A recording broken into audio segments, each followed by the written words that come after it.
Menurutku ini tidak adil. Seseorang dari tim kota berteriak, metode pemungutan suara tidak bisa menentukan juara sama sekali. Para ketua ini adalah pimpinan dari berbagai wilayah militer. Pantas saja mereka tidak percaya. Mereka sangat takut ada sesuatu yang mencurigakan. Lalu apa maksud kalian? Pimpinan Komando Wilayah Militer Barat Laut dengan dingin, tujuan dari pertarungan ini adalah untuk membiarkan semua orang melihat kekurangan mereka, bukan untuk menentukan juara. Tentu saja, kalau harus menentukan juara, kalian bisa mengajukan saran apapun. Kita ingin bertarung dengan Dokter Tim Macan. Kalau dia menang, kami akan setuju. Bertarung adalah cara tepat. Dokter menghilang selama 9 hari, tak ada yang tahu sembunyi di mana dia, lalu tiba-tiba muncul di hari terakhir, ini tidak adil. Benar, dia bisa mengalahkan kami, maka kami akan memilihnya. Suara-suara bergemuruh. Alexander juga berkata dengan dingin saat ini, apakah dokter ingin mengalahkan kalian? Lalu kalian baru akan setuju dengannya. Pimpinan, biarkan aku yang bicara. Saat ini, Jensen perlahan berjalan keluar. Aku tidak tertarik untuk menang atau apapun, tapi aku sangat tertarik untuk memberi kalian pelajaran. Kalian berasal dari berbagai kota, tetapi tidak tahu bahwa militer bekerja dengan mematuhi aturan. Hal ini sudah melanggar aturan. Kalau begitu, siapa di antara kalian yang ingin melawanku, keluarlah. Selain itu, aku tidak menargetkan 1 atau 2 dari kamu, tapi aku pikir tim kota kalian semua sampah. Begitu ini dikatakan, lapangan itu ramai. Perkataan Jensen tidak diragukan lagi menyenggol martabat mereka. Alexander tidak bisa menahan napas. Jensen terlalu gila, namun dia secara khusus menyetujui perkataan Jensen. Militer bekerja dengan mematuhi aturan. Semua tim kota ini bukan berasal dari wilayah militer. Mereka liar dan belum memahami hal ini. Kalau begitu, aku Raja Kaki dari tim Harimau akan melawanmu. Pada saat ini, Raja Kaki perlahan keluar, kamu mengalahkan Master Tim Harimau. Sekarang kamu bisa membuktikannya. Sejak tadi dia mencari kesempatan untuk memberi pelajaran pada Jensen, tapi dia tidak berharap Jensen akan mengambil inisiatif untuk menantang para elit tim. Inilah yang dia inginkan. Melihat Master Tim Harimau akan melawan Jensen, tim bendera merah dan tim kota lainnya menunjukkan tatapan kegembiraan. Raja Kaki Robin Hood tampil sangat baik dalam pertarungan ini. Siapapun yang bertemu dengannya akan tersingkir. Selanjutnya, Raja Kaki Robin Hood juga pernah mengundang dokter untuk bertarung, tetapi dokter takut mati dan tidak berani bertarung. Kali ini, dokter itu tak bisa melarikan diri. Raja Kaki, tenang. Pada saat ini, sebuah suara tiba-tiba menyela. Itu adalah seorang pria paruh baya dari tim Harimau, dan dia adalah seorang Master Gesun. Jika terjadi sebelum pertarungan, dia tidak akan pernah peduli dengan masalah ini, tapi sekarang dia tidak berpikir demikian, karena dia tahu Raja Kaki sama sekali bukan lawan Jensen. Senior, aku bisa menghormatimu dalam hal lain, tapi untuk masalah ini, aku tidak akan menyerah begitu saja. Raja Kaki berkata dengan dingin, aku tidak tahu apa hubunganmu dengannya, tapi Anda tidak bisa menyelamatkannya. Tuan Gesun, jangan membantu dokter, masalah ini tentang martabat administrasi umum kita. Benny juga berteriak, tidak mengerti mengapa pria paruh-baya itu membantu Jensen. Pendekar Gesun langsung cemas, aku tidak membantu dokter, aku membantu Raja Kaki. Apa? Lapangan itu menjadi gempar. Semua orang mengira mereka salah dengar. Lagi pula, dokter itu kabur saat melihat Raja Kaki. Senior, apa Anda bercanda? Membantuku? Melawan orang ini? Raja Kaki juga berpikir bahwa dia salah dengar. Kalau kamu benar-benar ingin bertarung, kamu akan terluka bahkan mati. Master Gesun menatap Jensen. Matanya penuh ketakutan dan bahkan lebih hormat. Dia berkata lagi, aku melihat bahwa kamu masih muda, jadi aku tidak ingin kamu mati. Maka dengarkan aku. Anda lancang. Raja Kaki akhirnya tidak bisa menahannya, kalau Anda berani mengatakannya lagi, Anda bukan lagi seniorku. Sekarang, aku akan membiarkan Anda melihat dengan baik seberapa jauh jarak kekuatan dokter dan aku. Setelah mengatakan itu, dia menggunakan ilmu meringankan badan dan mendarat di lapangan. Apa yang dilakukannya tidak diragukan lagi menimbulkan gelombang sorak-sorai. Dokter, aku sudah lama ingin melawanmu. Kamu bisa bersembunyi, tapi tidak bisa lama-lama. Setelah Raja Kaki mendarat di lapangan, kaki kanannya diangkat tinggi, sejajar dengan kepalanya, lalu menendangnya puluhan kali berturut-turut ke depan. Plak, plak, plak. Suara tendangannya bergemuruh, gerakannya memukau. Lapangan itu sunyi.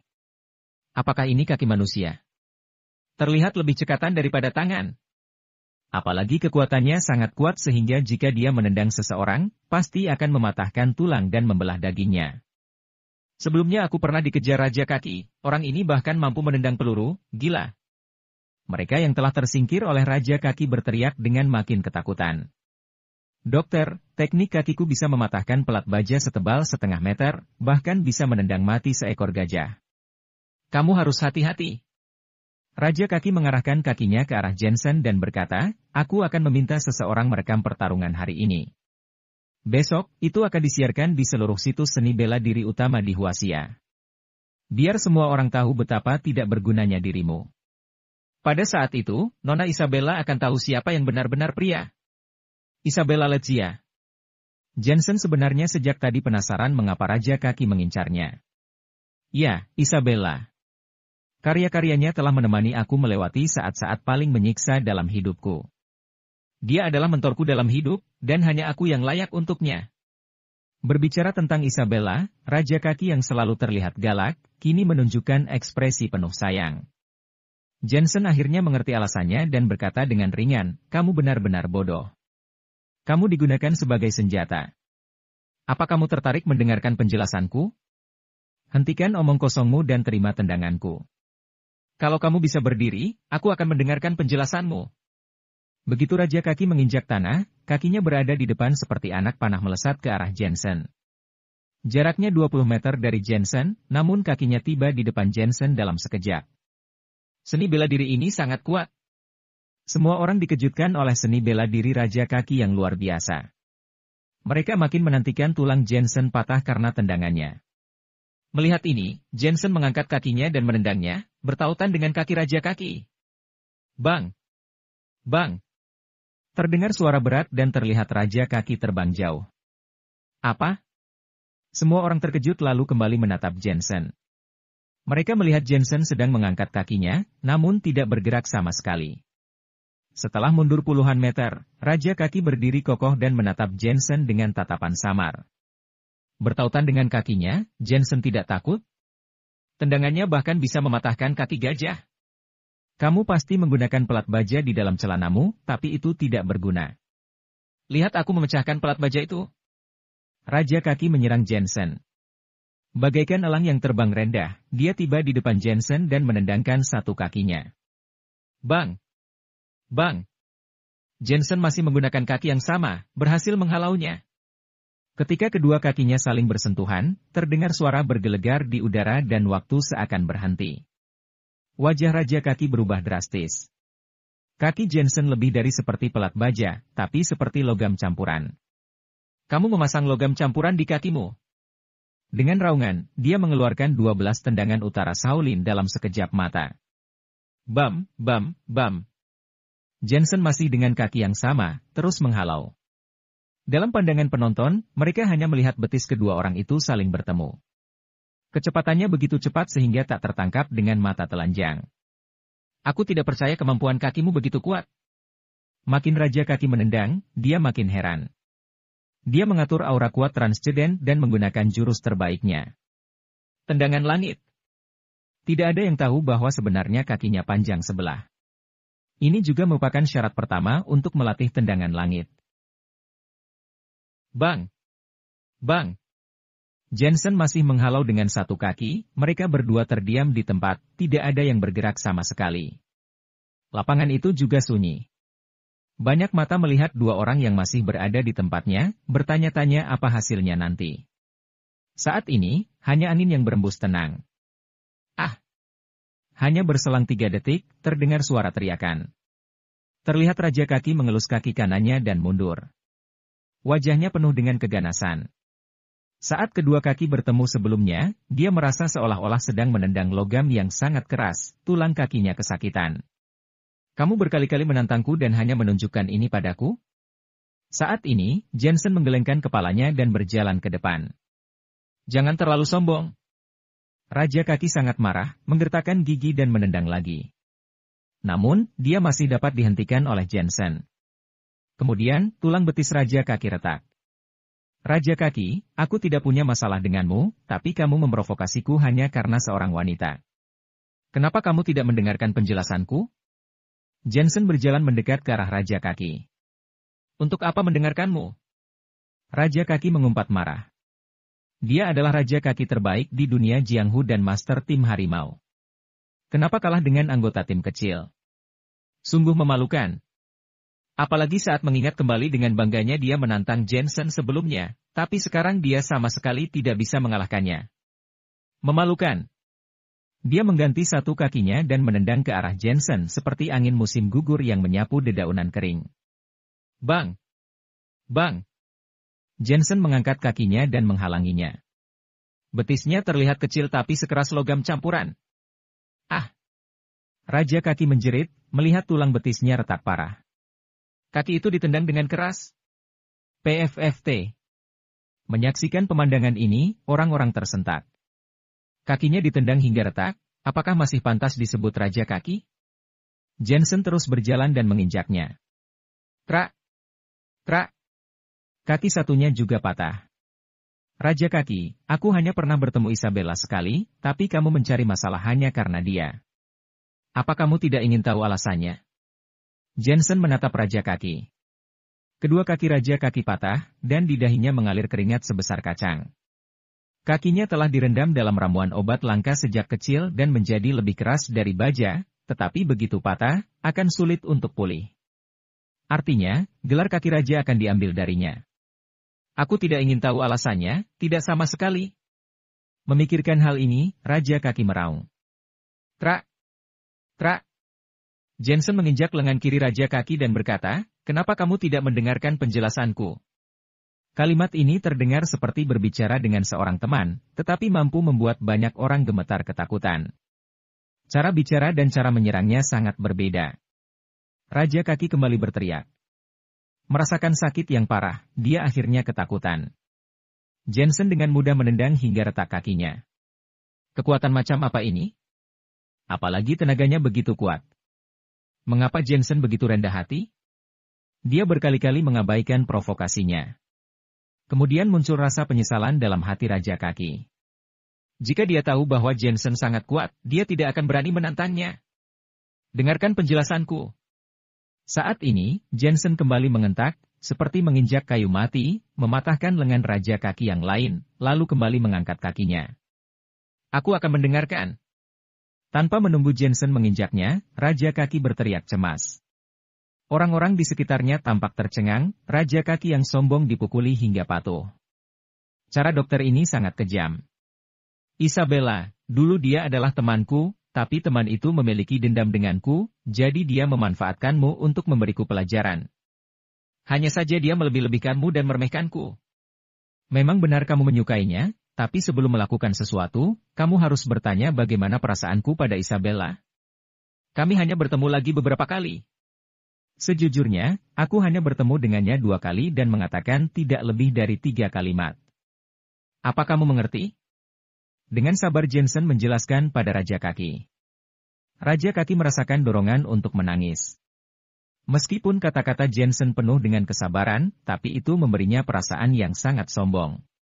Seolah-olah aku berbicara, kamu harus mendengarkan, jika kamu tidak mendengarkan, aku akan mematahkan kakimu. Mengerti?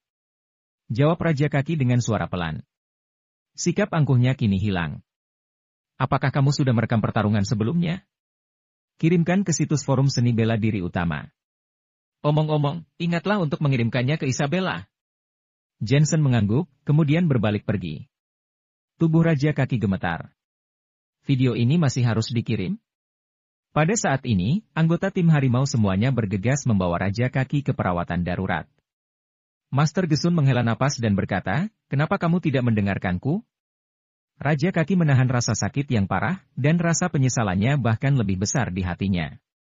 Benar, kenapa tidak mendengarkan orang tua itu? Kekuatan Master Gesun sangat kuat dan dia masih mengingatkan hal itu padanya. Ini menunjukkan betapa menakutkannya kekuatan Jensen. Mengapa begitu buta hatinya hingga tak mau mendengarkan?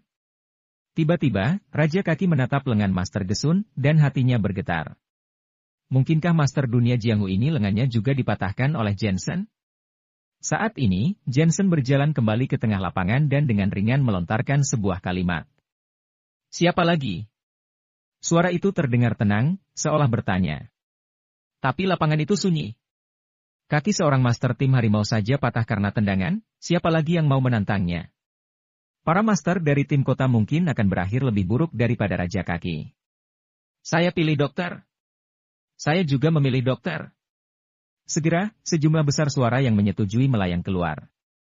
Wajah Benny berubah kelam, dia merasa kulit kepalanya mati rasa, karena tidak menyangka jika Raja Kaki benar-benar akan kalah dari Jensen. Pimpinan dari 6 komando wilayah militer juga sangat terkejut, termasuk Alexander. Lagi pula, mereka tidak tahu jika seni bela diri Jensen sebenarnya begitu kuat. Jensen merasa kecewa. Dia sama sekali tidak peduli dengan kejuaraannya. Dia awalnya ingin memberi pelajaran kepada orang-orang ini, tetapi mereka tidak berani melakukannya. Beri hormat. Jensen tiba-tiba memimpin memberi hormat kepada pimpinan dari 6 komando wilayah militer. Serak. Orang-orang tim kota juga memberi hormat satu demi satu. Tidak ada yang berani melawan. Pimpinan dari 6 komando wilayah militer tidak bisa menahan senyum dan membalas hormat. Silakan bubar. Pimpinan Komando Wilayah Militer Barat Laut berteriak dengan sungguh-sungguh, pertarungan ini dapat dibilang berakhir dengan sukses. Yang terpenting bukan hanya tim wilayah militer yang memenangkan kejuaraan, tapi juga berhasil menekan arogansi administrasi umum. Semua orang bubar satu demi satu, dan kemudian suara bincang-bincang terdengar. Dokter itu hebat sekali. Dia benar-benar mengalahkan master tim harimau secara langsung. Ini sangat melegakan bagi kami. Lihatlah bagaimana harimau itu masih berani meremehkan kita. Awalnya kamu paling benci dokter. Mengapa kamu membelanya sekarang? Pandangan tim kota terhadap Jensen juga diam-diam berubah. Bagaimanapun, kekuatan selalu dihormati dalam militer. Macan hitam, aku kalah. Kelly menyusul orang-orang dari tim macan dan meminta maaf dengan kepala menunduk. Dia selalu menolak untuk menerima tim macan. Selain masalah pribadi, juga karena ada persaingan di antara mereka, tetapi sekarang dia harus mengakui mereka. Tidak ada yang namanya menang atau kalah dalam sebuah tim. Macan hitam tampak acuh tak acuh, tetapi sebenarnya, dia sangat bangga. Sebuah hal langka bisa membuat lawan-lawannya menghormatinya setelah bertahun-tahun. Aku ingin minta maaf pada dokter. Bagaimanapun, dia mengalahkan tim harimau dan juga memenangkan kehormatan untuk tim operasi khusus kami. Kelly menambahkan. Dia? Macan hitam berpikir dan menggelengkan kepalanya. Dia tak mungkin melakukan itu, karena dia sama sekali tidak menganggap MU. Kelly langsung salah tingkah dan tidak tahu harus berkata apa. Jensen sedang berbicara dengan penatua Jack dan yang lainnya, dan kemudian pergi dengan mobil jeep militer. Penatua Jack dan Alexander tersenyum pahit. Mereka ingin memberikan Jensen penghargaan, tapi sepertinya sudah tidak perlu. Sama seperti terakhir kali, setelah melakukan hal yang luar biasa, dia langsung menghilang. Itulah Jensen yang mereka kenal. Jensen mengambil penerbangan ke ibu kota dengan transit. Namun, karena waktunya tidak tepat, dia hanya bisa naik kereta di tengah perjalanan menuju bandara berikutnya. Felicia dan yang lainnya masih tinggal di kemiliteran. Bagaimanapun, masalah pembunuh sudah selesai, jadi Jensen tidak perlu melindunginya lagi. Pertarungan kali ini tidak hanya menyelesaikan perintah dari keluarga Fang, tetapi juga memperoleh banyak tanaman herbal langka. Apalagi teknik kaisar manusia milikku telah mencapai level ke-7. Mengapa Elena pergi ke lubang runtuhan lalu pergi? Apa yang ingin dia lakukan? Apakah kali ini dia benar-benar hanya ingin istirahat? Atau ada hal yang membuatnya tidak bisa kembali untuk sementara waktu? Setelah membeli tiket kereta, Jensen berbaring di atas ranjang kereta, terus memikirkannya. Apalagi memikirkan Elena, Jensen tidak hanya merindukannya, tapi juga ada rasa sakit. Huasia sangat luas dan berlimpah sumber daya. Tidak ada yang tahu berapa banyak rahasia dan bahaya yang tersembunyi. Elena hanya sendirian. Dia tidak tahu apa Elena bisa menghadapi itu semua. Sepertinya dia harus menyuruh beberapa orang untuk segera kembali dan mengikuti Elena. Hera, jangan khawatir, kali ini kita pasti bisa punya anak. Saat ini, dari ranjang bawah terdengar suara penuh perhatian dari seorang pria. Cortez, aku memang tidak berguna. Demi anak, kamu bahkan kehilangan pekerjaanmu sekarang untuk menemani aku berobat kemana-mana. Apa yang kamu bicarakan? Kamu adalah istri aku. Ini sudah seharusnya aku lakukan. Lain kali jangan katakan itu lagi. Di ranjang bawah ada pasangan yang kira-kira berusia sekitar 40 tahun. Dilihat dari pakaian mereka dan sambil memegang tas yang sudah menguning, seharusnya mereka dari keluarga yang biasa saja. Apa kamu lapar? Aku sudah buatkan mie instan untukmu. Kamu saja yang makan. Kamu hanya makan roti kukus selama beberapa hari terakhir. Aku tidak lapar, kamu makan saja. Makanan biasa seperti mie instan bisa terasa begitu lezat bagi mereka. Pada akhirnya, wanita itu benar-benar lapar dan memakan mie instannya. Pria di sebelahnya sedang makan roti kukus. Dia tampak tak peduli, tapi diam-diam dia meneteskan air liur saat mencium baunya. Jensen menyaksikan pasangan itu dan diam-diam menghela napas haru. Dia iri pada cinta mereka sekaligus sedikit bersimpati pada hari-hari mereka yang malang. Kalau saja dia dan Elena bisa seperti mereka. Rahim dan saluran telur wanita ini tersumbat. Tidak heran dia tidak bisa hamil selama bertahun-tahun. Jensen mengetahui dari pembicaraan mereka bahwa sepertinya mereka pergi untuk mencari perawatan medis. Bibi, aku punya beberapa ham di sini. Kami sudah kenyang. Makan saja ini. Ada dua gadis muda duduk di sisi lain tempat tidur. Sepertinya murid sekolah. Mereka mengenakan pakaian seperti anak muda, terutama salah satunya. Kaos kaki hitam, sepatu kanvas, dan pakaian seperti seragam pelaut, memberi kesan muda. Tidak perlu, Bibi sudah kenyang. Pria parubaya itu sedikit malu dan menjawab dengan senyuman. Sebaliknya, wanita itu tidak malu. Dia mengambilnya dengan satu tangan dan tersenyum, terima kasih. Apakah kalian sedang sekolah? Pria parubaya itu menatap wanita itu diam-diam. Merasa cukup memalukan. Bagaimanapun, dia seorang pria, jika dengan mudah menerima bantuan dari beberapa gadis muda, itu sangat memalukan baginya. Namun, wanita itu tidak begitu banyak berpikir. Kenapa tidak ada mau menerima pemberian orang lain? Ya, kami sedang sekolah. Mumpung akhir pekan, kami keluar untuk jalan-jalan. Gadis muda itu tersenyum manis. Tanpa sadar Jensen melirik gadis itu, awalnya dia tidak memedulikannya. Namun, kemudian dia merasa terkejut, wanita ini lahir dengan kehidupan 9 Phoenix. Darahnya bisa digunakan sebagai panduan obat. Meskipun Jensen telah mengumpulkan semua bahan obat yang dibutuhkan oleh Wina, namun dia masih kekurangan panduan obat itu. Darah wanita yang lahir dengan kehidupan 9 Phoenix merupakan panduan obat terbaik. Gadis cantik itu bertanya, Bibi, apakah kamu pergi mencari perawatan medis? Wanita itu belum berbicara, tetapi pria parubaya itu menjelaskan dengan sopan, benar, ada masalah dengan kesehatannya, sudah menuju banyak rumah sakit besar tapi belum bisa sembuh, jadi kami ingin mencoba pergi ke ibu kota. Katanya di ibu kota ada Dr. Jensen dari Aula Singlin yang memiliki kemampuan medis bagus. Aku pernah mendengar tentang Aula Singlin.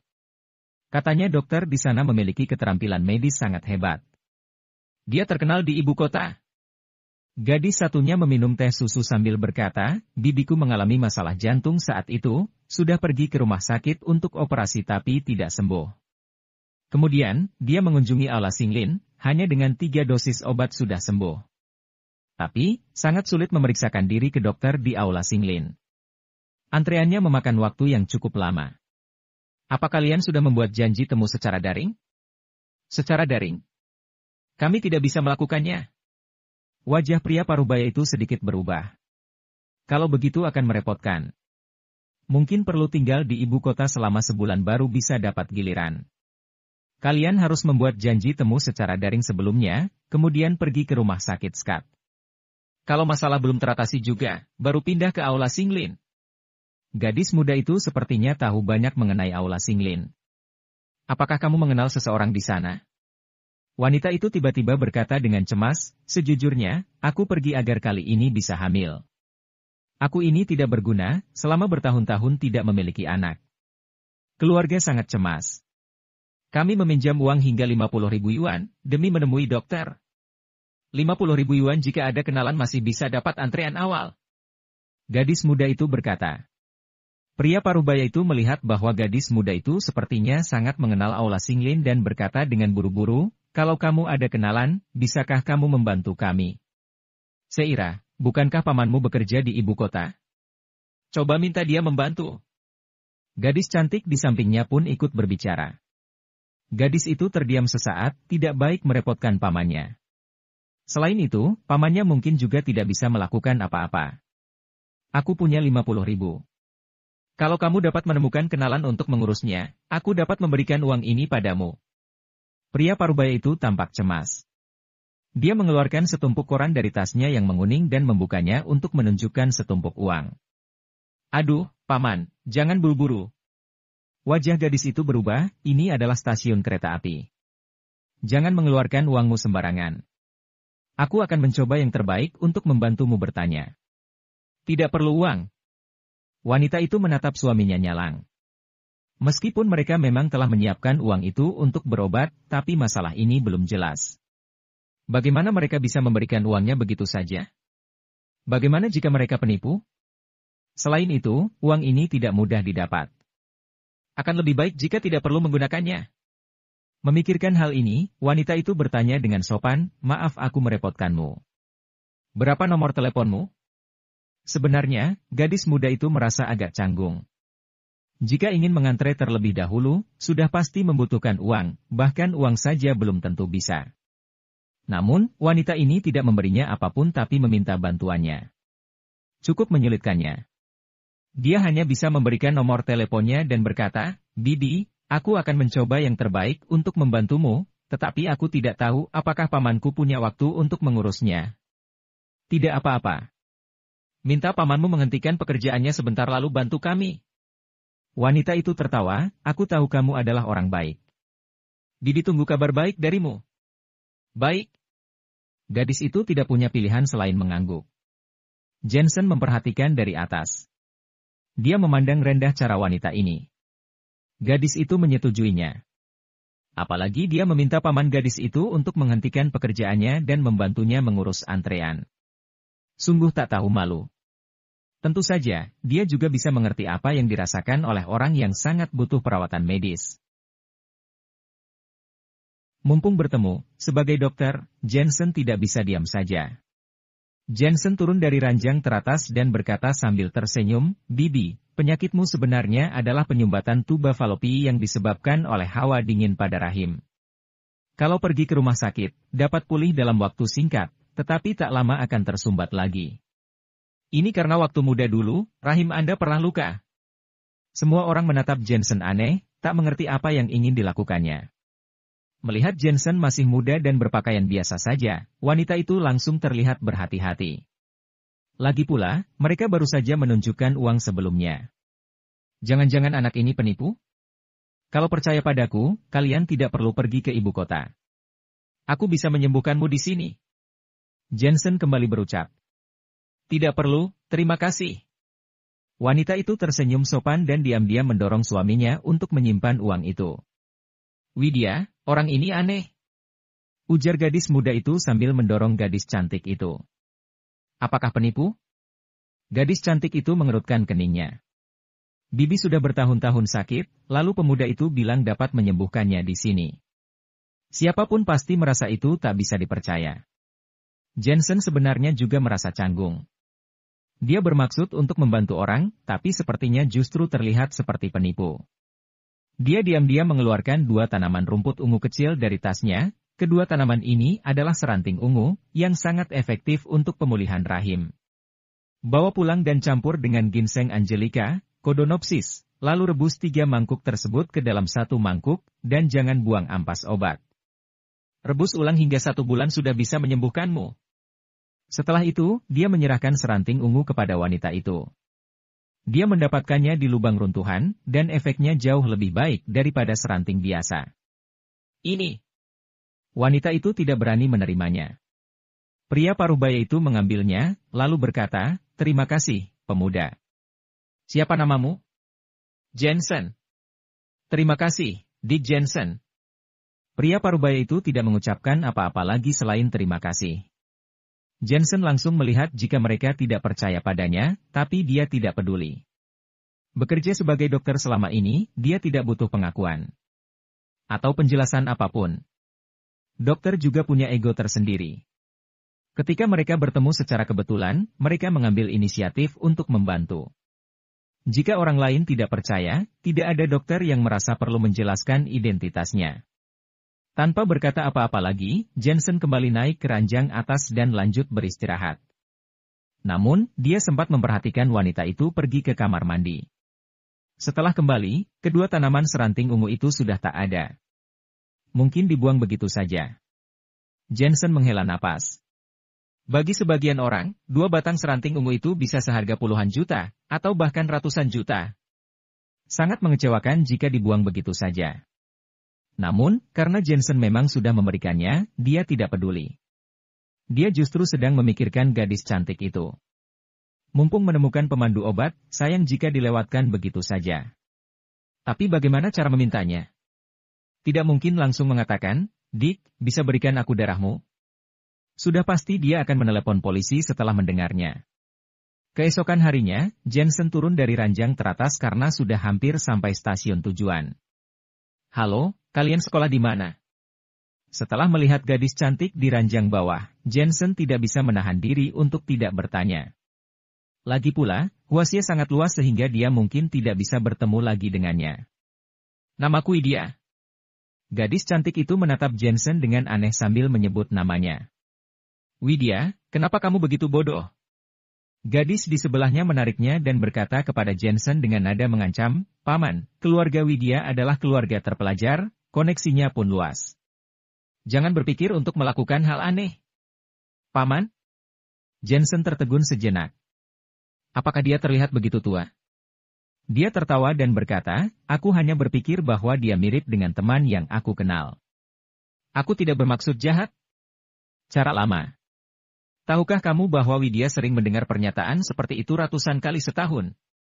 Gadis muda itu tampak tak suka. Pria itu menggunakan rumput liar untuk mengobati orang, sekarang dia mengambil kesempatan untuk memulai percakapan. Apalagi kalau bukan penipu?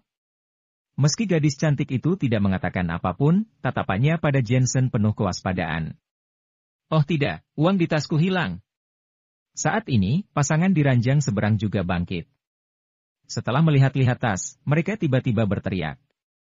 Begitu mereka berteriak, ada banyak pasang mata yang menatap ke arah mereka.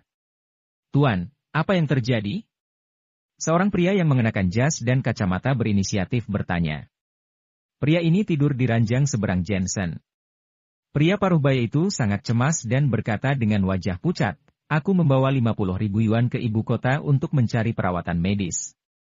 Kemarin masih ada, pagi ini hilang. Apa kamu meninggalkannya di suatu tempat? Cepat cari." Pria yang mengenakan jas itu juga terburu-buru dan berinisiatif membantu mencarikannya. Wanita itu terus membalik barang-barang di tempat tidur. Dia makin khawatir lalu menangis, "Saudara, uang ini untuk berobat ke dokter. Kalau kamu kehilangannya, kita tidak akan pulang." Orang-orang di sekitarnya juga membantu untuk melihat-lihat, tetapi mereka tidak melihatnya. Gawat sudah. Pria paruh-baya itu duduk di tempat tidur dengan wajah putus asa. "Aku pikir seseorang pasti telah mencurinya." Dengan terburu-buru, mata wanita itu mencari kemana-mana dan tiba-tiba tertuju pada Jensen. "Apa kamu mencuri uangku?" Jensen terkejut dengan ucapan wanita itu. "Kakak, apakah kamu yakin? Jangan asal menuduh orang." Pria dengan jas itu mendorong kacamatanya dan menatap Jensen aneh. Kedua gadis itu juga menatap Jensen. Sebenarnya, di antara keempat penghuni ranjang ini, Jensen orang yang paling tidak banyak bicara. Begitu pria dengan jas dan berkacamata itu datang kemarin, dia mengobrol dengan mereka sampai tengah malam. Dia sangat pandai berbicara dan merupakan seorang manajer sebuah perusahaan besar. Kalau gadis-gadis cantik itu, mereka berasal dari latar belakang yang baik dan merupakan murid di sekolah. Tidak mungkin membutuhkan uang sebanyak ini. Tersangka terbesar tidak diragukan lagi adalah Jensen. "Aku yakin." Mata wanita itu memerah dan dia menatap Jensen dengan nyalang, dia adalah seorang pembohong. Kemarin, dia bilang 2 rumput liar bisa menyembuhkan banyak penyakit, ingin menipuku. 2 gadis ini saksinya. Memang benar. Widya dan temannya mengangguk. Mereka masih merasa aneh dengan masalah ini. Lagi pula, mereka bertemu seseorang di kereta yang menawarkan rumput liar dan mengatakan bahwa itu bisa menyembuhkan penyakit. Siapa yang akan percaya? Dan semalam, dia diam-diam turun dari ranjang. Setelah itu, dia berdiri di tengah dan tidak tahu melakukan apa. Lalu dia pergi ke kamar mandi dan kembali, wanita itu melanjutkan. Sebenarnya, semalam Jensen bangun dari tempat tidur tadi malam, memikirkan bagaimana cara berkenalan dengan Widya, sementara wanita itu masih terbangun saat itu. Dia melihat Jensen tidak mencuri uangnya. Tapi uangnya hilang, tak ada cara lain, dia hanya bisa menuduh Jensen. Tuan Jensen, saya tidak menyangka Anda orang seperti ini. Pria dengan jas dan berkacamata itu tampak percaya dengan ucapan wanita itu dan terlihat kecewa. Kemarin, dia menyapa Jensen. Meski tidak mengobrol, dia memiliki kesan baik terhadap Jensen. Lapor polisi. Yang lain mulai berteriak satu demi satu. Bagaimana kamu bisa mencuri uang? Cepat kembalikan uangnya pada wanita ini. Itu adalah uang untuk berobat. Kamu sangat tidak bermoral. Gadis cantik itu juga berbicara saat ini. Tatapannya pada Jensen penuh dengan penghinaan. Aku tidak mencuri uangnya, bahkan, aku tahu bagaimana dia kehilangan uangnya. Jensen berkata dengan samar, hanya saja aku tidak menyangka untuk mengganti kehilangannya, dia akan bicara seenaknya. Terus terang, sepertinya dia ingin menyalahkan orang lain, tetapi pernahkah dia berpikir jika orang lain ini berada dalam situasi yang sama dengannya? Orang itu sudah dituduh melakukan pencurian, juga harus menggantikan uang, hari-harinya akan makin sulit. Wanita itu tersindir sehingga jadi sedikit marah karena malu. Aku rasa, tak perlu banyak bicara dengan pencuri itu, mari kita tunggu polisi datang. Kata pria berkacamata itu. Baik. Jensen terlihat acuh tak acuh. Kamu benar-benar tidak takut. Setelah tertangkap, kamu akan masuk penjara. Sekarang keluarkan uangnya dan minta maaf. Masalah selesai. Gadis cantik itu mendadak cemas. Sudah mencuri masih tidak mau mengaku. Bodoh atau bagaimana? Kenapa aku harus minta maaf? Kenapa aku harus memberikan uang? Jensen menggelengkan kepalanya. Kalau aku mengeluarkan uang ini, namanya membenarkan hal yang salah. Aku pribadi tidak kekurangan uang sebanyak ini, tapi aku tidak ingin memberikannya. Miskin pun aku tak akan melakukannya. Kamu benar-benar keras kepala.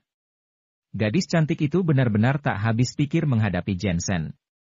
Widya, untuk apa kamu berunding dengan pencuri? Orang seperti ini tidak akan pernah bekerja seumur hidupnya. Dia hidup dari mencuri. Pergi ke kantor polisi sudah seperti pulang ke rumah. Tidak ada gunanya berunding.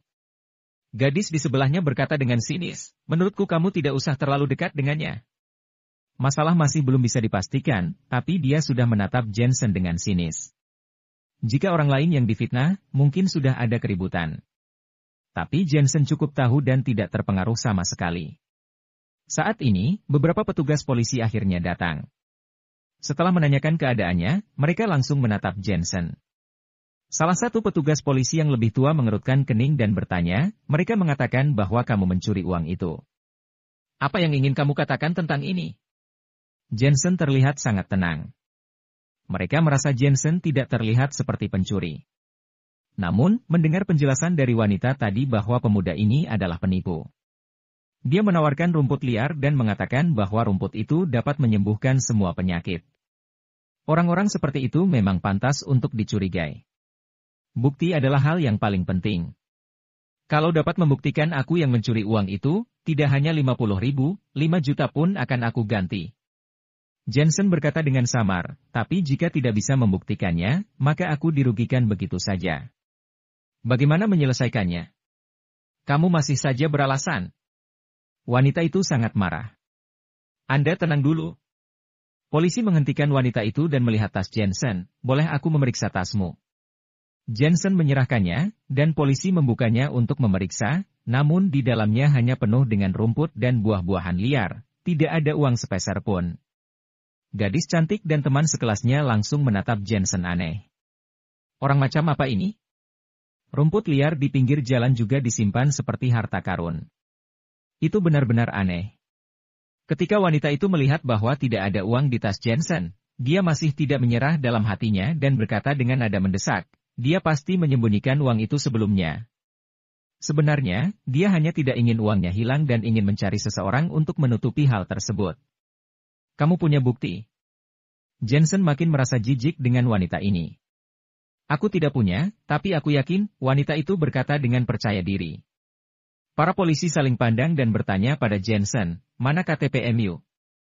Jensen langsung menyerahkan KTP-nya sambil berkata, sebenarnya, aku tahu siapa yang mencuri uang ini. Aku awalnya berencana untuk membantu, tetapi aku tidak menyangka masalah ini menjadi makin rumit. Kamu tahu siapa yang mencuri?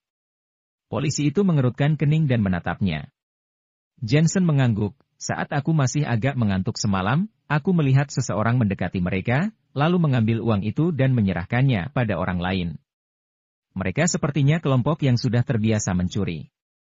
Diperkirakan ada beberapa orang. Wajah para polisi sedikit berubah. Sebenarnya mereka juga pernah mendengar tentang kelompok ini. Mereka sering mencuri barang-barang di kereta, tetapi mereka sangat lihai dan jarang tertangkap. Orang ini ada di antara kita, yaitu pria dengan jas dan berkacamata ini. Lanjut Jensen. Hah? Kamu bilang aku mencuri uang? Hei, jangan sembarangan menuduh orang. Pria berkacamata itu tertegun sejenak lalu menjadi marah. Sebenarnya, kalau ingin membuktikan apakah kamu mencuri uang itu, jawabannya sangat sederhana. Kaki tanganmu juga ada di tempat kejadian, dan uangnya ada pada mereka. Kalau berhasil menangkap mereka, kebenaran akan terungkap. Jensen kembali berucap. Melihat kepercayaan diri Jensen, pria dengan jas dan berkacamata itu menatapnya dengan sengit, seolah berkata, anak muda, jangan macam-macam. Kalau tidak, kamu tidak akan bisa meninggalkan stasiun kereta api. Sayang sekali Jensen tidak memperhatikan ancaman ini. Dia menunjuk seorang pejalan kaki yang menonton keramaian ini dan berkata, kakak yang berpakaian seperti pekerja migran itu, uangnya ada padanya. Pria itu bingung. Jelas, dia tidak berharap Jensen akan menemukannya. Lagi pula, setelah pria dengan jas dan berkacamata mencuri uang kemarin, ditaruh di toilet, dan kemudian dia pergi untuk mengambilnya. Keduanya tidak mengucapkan sepatah kata pun dalam prosesnya. Mungkinkah pemuda ini membawa drone untuk memantau mereka, sehingga dia bisa tahu tentang masalah ini? Tangkap dia. Ketika polisi melihat bahwa pria itu tampak bersalah, mereka segera menangkapnya, lalu mendapatkan tumpukan tebal koran pada tubuhnya, membukanya dan menemukan setumpuk uang kertas. Hah, jadi mereka? Orang-orang di sekitar terkejut, akhir masalah yang mengejutkan. Mereka juga punya 3 kaki tangan. Seorang wanita muda, pria tua, dan pria gemuk. Jensen menunjuk ke arah penonton lagi. Tangkap mereka semua. Polisi segera melakukan penangkapan. Merasa dirinya sudah ketahuan, pria dengan jas dan berkacamata berkata dengan marah, bocah, hari ini kamu berhasil menjatuhkanku. Suatu saat aku akan membalas dendamku. Dia tidak melawan. Lagi pula, dia ada banyak kenalan yang bisa membantu. Paling lama, dia hanya akan dikurung selama beberapa belas hari. Setelah dia keluar, dia akan membalas Jensen. Mendengar ancamannya, wanita itu tidak berani ikut campur, begitu mendapatkan kembali uangnya, dia langsung menciut. Kalian berdua bisa ikut denganku? Jangan khawatir, hanya untuk mencatat pernyataan kalian sebagai bukti. Polisi juga melihat ke arah Jensen dan wanita itu. Aku ada hal mendesak yang harus kulakukan, tidak bisa. Wanita itu menolak. Polisi langsung mengerutkan kening. Meskipun barang yang dicuri sudah kembali, tapi mereka masih membutuhkan wanita itu untuk membuat pernyataan. Aku yang akan pergi. Jensen mengangguk pada petugas polisi dan menyusul pergi. Begitu mereka pergi, semua orang mulai berbicara. Pria parubaya itu sedikit malu, dengan santainya dia memfitnah orang lain. Padahal akhirnya, justru orang itu yang membantu mereka mendapatkan uangnya kembali. Kita jangan ikut campur masalah ini. Ini bukan kampung halaman kita. Lebih baik tidak menambah masalah. Wanita itu memegang uangnya dan berkata dengan hati-hati. Begitu dia mengatakan ini, orang-orang di sekitarnya diam-diam memakinya. Lebih dari 10 menit kemudian, Jensen berjalan kembali. Setelah semua orang melihatnya, dia jadi sedikit canggung. Pria parubaya itu tidak peduli dengan larangan istrinya, akhirnya berdiri, Dick, ini semua salahku, Aku seharusnya tidak memfitnahmu. Jensen mengangguk, tidak terlalu mempermasalahkannya, namun dia bisa melihat wanita itu menarik suaminya diam-diam, memberi isyarat pada suaminya untuk tidak terlalu banyak bicara. Jensen menebak jika wanita itu takut dia meminta imbalan karena sudah membantu. Dia menggeleng diam-diam. Meskipun wanita ini miskin, tapi perilakunya tidak terlalu baik. Dia suka mengambil keuntungan dan tidak suka menderita. Mungkin pepatah itu benar, orang yang kelihatannya sangat kasihan, tapi sebenarnya tidak begitu. Maafkan aku. Widya dan temannya juga meminta maaf. Tidak apa-apa. Jensen juga mengangguk kepada mereka. Awalnya, dia ingin meminta nomor telepon, tetapi sepertinya mereka tak akan memberikannya. Kalian berdua tidak punya etika. Pemuda ini difitnah, tapi tidak marah. Dia justru membantu mendapatkan uang kalian kembali. Permintaan maaf saja sudah cukup. Saat ini, seorang pria tua berkata,